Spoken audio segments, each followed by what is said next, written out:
Halo, Assalamualaikum. Perkenalkan, saya Yenoviana, mahasiswa pendidikan dasar Sekolah Pasca Sarjana Universitas Terbuka.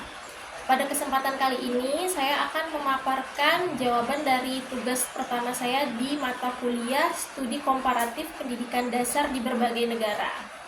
Nah, dalam video ini saya akan memaparkan hasil kajian saya terhadap beberapa artikel jurnal nasional dan internasional yang membahas tentang isu sosial politik, isu sosial budaya, pendidikan multikultural, serta penggunaan teknologi informasi dan komunikasi dalam pendidikan dasar. Saya juga akan mengaitkan temuan dari jurnal-jurnal tersebut dalam konteks nyata di tempat saya mengajar, yaitu di MTS Negeri Karimun. Langsung saja ke jurnal yang pertama. Saya mengkaji sebuah jurnal dari Jurnal Ma'arif tahun 2024 berjudul Analysis of 21st Century Skills, Student Collaboration Through Discovery Learning in History Subjects. Nah, artikel ini menyoroti pentingnya keterampilan abad ke-21, terutama kolaborasi yang bisa dikembangkan melalui model pembelajaran discovery learning. Model ini mendorong siswa untuk aktif menemukan pengetahuan sendiri melalui eksplorasi dan diskusi kelompok. Hasil penelitian menunjukkan bahwa setiap siswa menjadi lebih percaya diri, lebih menghargai pendapat teman dan pemahaman mereka terhadap materi, dan menjadi lebih bermakna. Ketika dikaitkan dengan pembelajaran IPA di MTSN Karimun, saya melihat potensi besar untuk menerapkan discovery learning juga di kelas saya. Misalnya dalam pembahasan pembelajaran sistem pernafasan, siswa saya biasa melakukan pengamatan langsung terhadap lingkungan sekitar, seperti kualitas udara di daerah pesisir. Lalu membuat kesimpulan dan menyampaikan dalam bentuk poster atau video edukatif. Dengan begitu, mereka bukan hanya belajar tentang konsep, tetapi juga mengembangkan keterampilan abad ke-21 seperti kolaborasi, berpikir kritis, dan literasi digital. Ini selaras dengan pendekatan kontekstual yang saya terapkan sebagai guru di MTSN Karimun. Selanjutnya, artikel kedua yang membahas mengenai pendidikan multikultural. Artikel yang saya kaji ini berasal dari jurnal Jipsindo tahun 2022 dengan judul Pendidikan Multikultural dan Pembangunan Karakter Toleransi.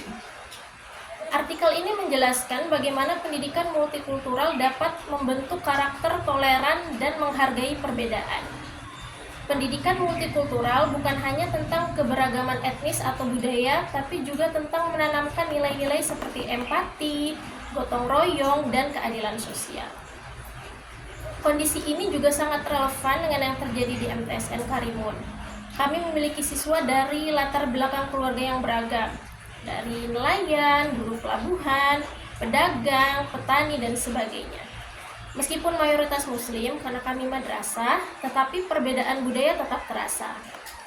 Karena itu, saya berusaha menciptakan lingkungan belajar yang menghargai keberagaman melalui diskusi terbuka, pembelajaran berbasis proyek, dan kerja kelompok lintas latar belakang. Nilai-nilai Islam seperti ukhuwah, tasamuh, dan ta'awun juga menjadi fondasi penting dalam membentuk karakter multikultural siswa. Selanjutnya, artikel ketiga membahas tentang teknologi informasi dan komunikasi dalam pembelajaran di pendidikan dasar.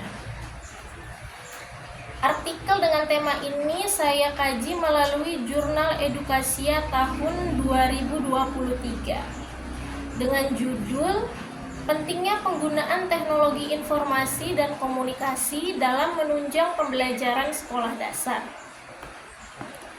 Artikel ini menyoroti bagaimana TIK atau Teknologi Informasi dan Komunikasi dapat meningkatkan motivasi, memperluas akses belajar, dan menumbuhkan keterampilan abad ke-21.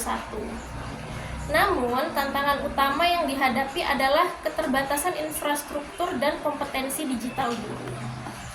Di MTSN Karimun, tantangan ini sangat terasa. Koneksi internet yang kadang tidak stabil dan perangkat digital yang terbatas. Tetapi saya pribadi berusaha mengatasinya dengan membuat video pembelajaran sendiri yang dapat diakses secara offline nantinya oleh anak-anak. Kemudian menggunakan kuis online juga. Namun si kuis online ini juga kalau internet lagi kurang stabil bisa dicetak jadi dalam bentuk lembar LKPD seperti itu, dan mengarahkan siswa membuat jurnal digital serta presentasi kelompok.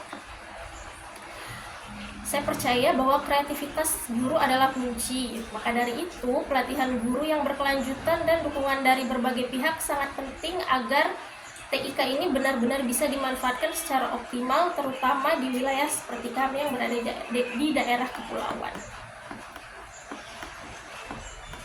Selanjutnya di artikel yang keempat, ini merupakan artikel internasional dari Jurnal International of Educational Research Open tahun 2024 yang terindeks Scopus dengan judul A Systematic Literature Review on Software Application Used to Support Curriculum Development and Delivery in Primary and Secondary Education. Artikel ini mengajikan hasil review dari 21 penelitian terkait software pendidikan, seperti assessment tools, educational games, simulation software, dan lainnya. Software-software ini terbukti efektif dalam meningkatkan keterlibatan siswa, memberikan umpan balik otomatis, dan mendukung pembelajaran yang dipersonalisasi. Namun, tantangan utamanya adalah mahalnya teknologi tersebut, rendahnya kepercayaan diri pengguna, serta kesenjangan akses digital. Bagi saya, artikel ini memberikan inspirasi besar meskipun di madrasah kami di MTSN Karimun, kami belum punya akses ke software canggih seperti AI atau virtual lab. Namun semangat untuk terus berinovasi tetap ada. Saya yakin bahwa teknologi bisa menjadi alat untuk memajukan pendidikan jika digunakan secara bijak dan kontekstual. Demikianlah pemaparan saya mengenai hasil analisis dari beberapa artikel jurnal nasional dan internasional serta kaitannya dengan konteks di MTSN Negeri Karimun. Semoga video ini bermanfaat dan bisa menjadi inspirasi bagi guru lain. Itu saja yang dapat saya sampaikan. Mohon masukannya dari dosen dan teman-teman sekalian. Terima kasih. Wassalamualaikum warahmatullahi wabarakatuh.